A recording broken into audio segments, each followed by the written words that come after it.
The M1X MacBook Pro will be as fast as the other M1X MacBook Pro.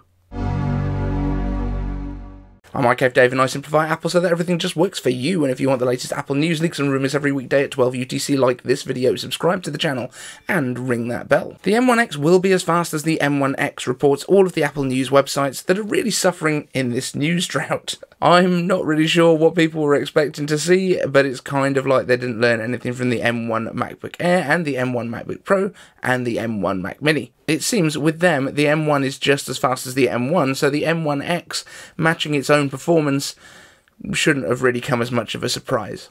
Now, this probably doesn't mean a great deal to you right now, but all of the news sites are reporting that the M1X MacBook Pro in 16-inch is going to have the same performance as the M1X MacBook Pro in 14-inch, which of course it is because it's an M1X. That's what the chip is. It's going to perform like an M1X. I'm really struggling to understand why every news outlet is reporting this right now. This has come via Dylan, who is one of the kind of new breed of leakers that has been putting out quite a bit of stuff. And I think it's more to say, yes, we're going to have the same chip in both, which makes all the sense in the world. Now, I know that this part hasn't been revealed just yet either, so this could be an exclusive, but I have a theory that the updated Mac Mini with M1X may also have an M1X inside, and its M1X will perform similarly to the M1X MacBook Pro, with M1X too. So Sam over at Apple Track, that's an exclusive for you right there. I know I'm being a little bit silly here, but it does just confuse me why people, by which I mean websites, are surprised about this. Like, the reports that I'm seeing don't mention anything about the graphics performance, which may include options or differentiation between the 14-inch and 16-inch models, but I'd say that these leaks from Dylan seem legit. The new MacBook Pros are expected to feature a 10-core M1X SoC with 16 or 32 core graphics, probably an option, along with the return of the much earlier MacBook Pro's connectivity in terms of ports, mini LED displays, MagSafe, and a distinct lack of touch bars. Dylan has also suggested that the 14-inch could have a substantial price hike over the 13-inch, though it's not actually made clear in the leak, to me at least, that this is compared to the $1299 MacBook Pro with M1 or the higher-end $1799 MacBook Pro in the range that right now with Intel. And if it was to go up, then what would this new price be? $19.99 maybe, but I'd guess having removed Intel and removing the touch bar should be enough to offset the mini LED display costs and the new design. It does look at least like the 16-inch MacBook Pro will not increase from its current starting price of $23.99. And speaking of new products that are going to be new soon, the Apple Watch Series 7 could reportedly be getting an extra millimetre of screen that we've all been crying out for, with the flattened design allowing for a 41 and 45mm size, according to Uncle Pan on Weibo. Don't worry though, it looks like your crazy watch band collection will still fit. Other features potentially coming include 5G connectivity for cell versions and a larger battery. I guess the slight increase in screen size is made possible by removing the curved edges to the glass to a flatted design, allowing it to push a lot closer to the edge of the chassis. Most likely though, the biggest change is that this redesign will make the watch almost 2mm thinner on your wrist, which will look much more sleek. So are you excited for the new Apple Watch? I don't think I'm going to upgrade mine. I've only had this SE for a year, so I think we're going to stick with this one for now, but it just depends how sexy that new design looks in person. And also, there are no mentions of new health sensors on this year's watch, but if they were to add one, what would you like to see? Let me know down in the comments, and speaking of comments, hashtag iCaveAnswers time. If you want to ask a question, use that hashtag down in the comment section, and you'll get an answer from me on the next show. First up comes this question from Josh. iCave Answers, when are you making a podcast? So, as I've mentioned previously, there are talks going on behind the scenes at the moment, following the iCaversary. I think there was a little bit of a mention in there if you want to trawl through it to see kind of what might be going on behind the scenes. But no start date just yet, but I have a start date in mind. Tony Ward asks, iCave Answers, the original Apple TV had a hard drive for storage of content. A good friend of mine ripped all of his DVD collection onto the hard drive, replaced the small internal drive with a much larger capacity one to fit on all the content. Whenever he left home, he just took the Apple TV with him and could play whatever movie he wanted wherever. The current generation of Apple TVs have limited storage capacity, so this is not an option. Whilst one can store Apple movies on your iPad, this is an expensive choice. Unfortunately, mobile data is still expensive and does not take long to exhaust one's monthly allowance. Ideally, we'd need an intelligent storage device that will both time shift and place shift, that is not dependent upon a high-speed network always being available. When do you think we'll see such a device? Hold on to your seats. Never. I genuinely don't think this is something that Apple would make. I think the most likely thing is that the cloud storage is going to be the main thing for people. If you must be able to take a movie collection with you, a MacBook. I mean, that is probably the best thing that I could suggest. Grab a MacBook, have a way to connect it to a TV. So I'm guessing this is for like if you're traveling to hotels and stuff like that. But let's be honest, most hotels do have decent Wi-Fi connections, even if they charge you for them. You also mentioned like data connections. I don't know how it works in the States, but I have completely unlimited data on my phone plan, and I also can tether that unlimited in the UK. So I don't know if that's a massive issue in the States with people getting through their data allowances, but hopefully that's something that can be fixed pretty soon.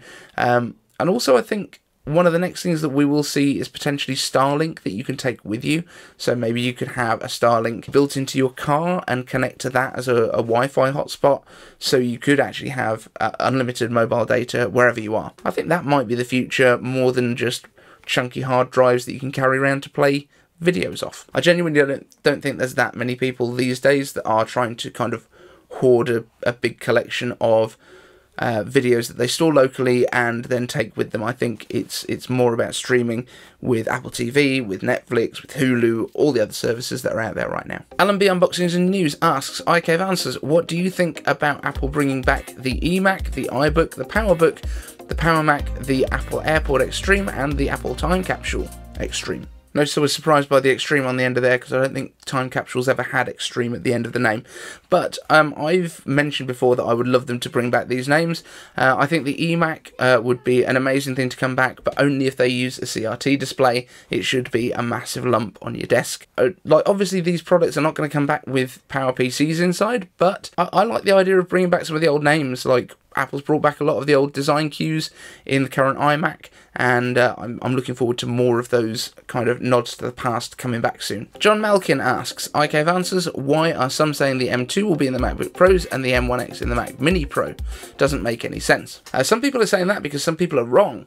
That's basically what's going on there. The M2 almost certainly, I mean, to be clear, we are not 100% sure on the marketing names, but this is kind of the accepted idea of what's going on here. The M2 will be the lower powered replacement for the M1 itself. The M1X is not a replacement for the M1, it's the next step up in terms of performance, with more performance cores, more graphics power. The M2 will be essentially the same kind of chip layout, we assume, but with faster cores inside. That will come for products like the MacBook Air, probably the next iPad Pro, and products like that.